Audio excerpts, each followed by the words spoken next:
The Supreme Court continues hearing oral arguments over the phone. Today, a case involving two Catholic schools in California was brought before the justices. Correspondent Mark Irons has that story. Mark? Tracy, Our Lady of Guadalupe and St. James schools are the focus here. Two teachers were removed from their schools after their job performance was in question. Those teachers sued on discrimination claims, but the schools argue they must have the religious freedom to decide who passes on the Catholic faith to students.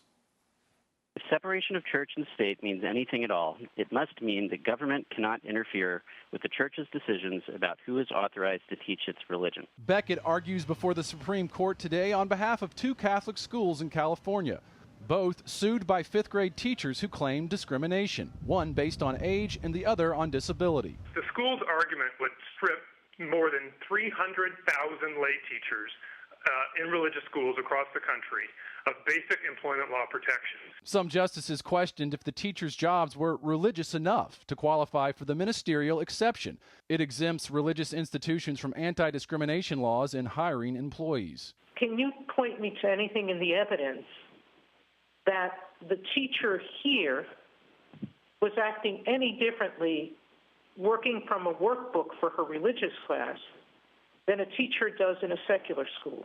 Beckett tells us they were doing more than teaching about religion. They were tasked with passing on the Catholic faith. We know they were praying with their students. We know they were taking them to chapel and sitting with them and praying with them in Mass.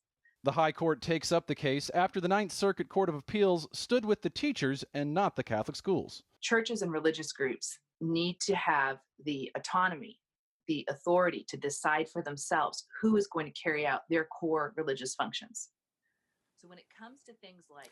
In a somewhat similar case, the High Court sided unanimously with a Lutheran school in 2012. Now, one of the teachers in this case, Kristen Beal, lost her long battle with breast cancer last year. Her husband is quoted in the New York Times as saying, "I literally promised my wife on her deathbed that I would see this through." Tracy, we expect the High Court's decision sometime later this summer. Okay, thank you, Mark. Correspondent Mark Irons reporting for us tonight. Thank you again, Mark.